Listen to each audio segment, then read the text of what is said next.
Do you know who Kilmar Abrego Garcia is? Sure do.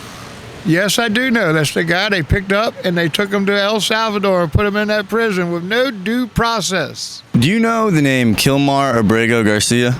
No, I don't. Mr. Garcia is an illegal immigrant who was recently deported to El Salvador, and your senator, Chris Van Hollen, just went down there to try and bring him back. Oh, yeah, I heard about that story. What's your reaction to the story?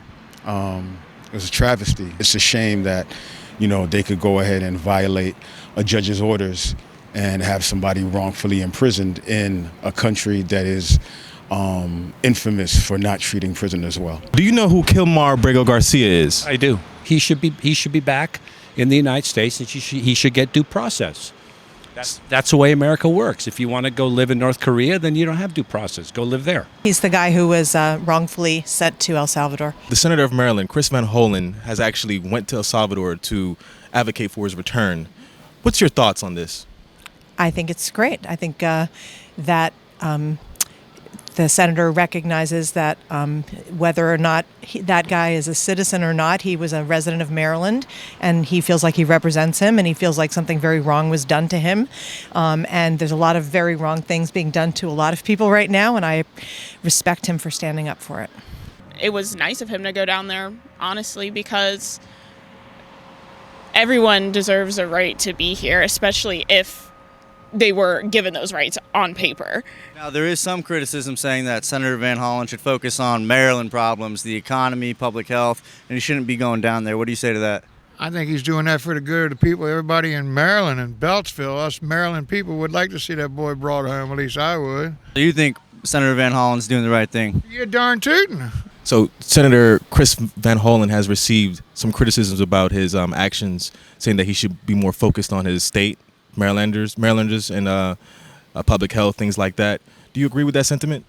I think Senator Van Hollen can walk and chew gum at the same time. I don't know a U.S. senator who focuses more on his state than Chris Van Hollen. He's been a superb public servant his whole life. I knew him when he was in the House, and I've known him since he became a senator. I support him. I vote for him. I think that this is a U.S. problem because this is somebody who is from here, was working here, doing things here. So to disregard them as not only an American but as a person and just send them back wrongfully is something that should not be overlooked, and I think that it should be at the top of his list. He can also do things here while doing that. Would it surprise you to learn that Kilmar Abrego Garcia is a member of MS-13? Would it surprise me?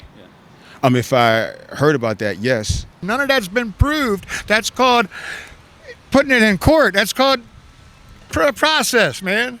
None of that's been proved. ICE testified. An immigration judge ruled he was a member of MS-13. An appellate judge ruled he was a member of MS-13. Hard stop. He should not be in our country. You don't think the tattoos on his hand that are MS-13? Tattoos, when they get tattoos, they get big bold letters that say MS-13. They don't get little freaking smiley faces and Christmas trees on their knuckles. This is not about whether he's a perfect human being. This is about whether he's entitled to due process, and it's pretty clear he is. I believe he was here illegally, or maybe not. Doesn't matter. He's entitled to due process. When we start being able to be accused of something with no proof, and then just really strong actions like getting sent away to a maximum security prison based on unproven allegations, that's a terrible day in this country, no matter what your citizenship.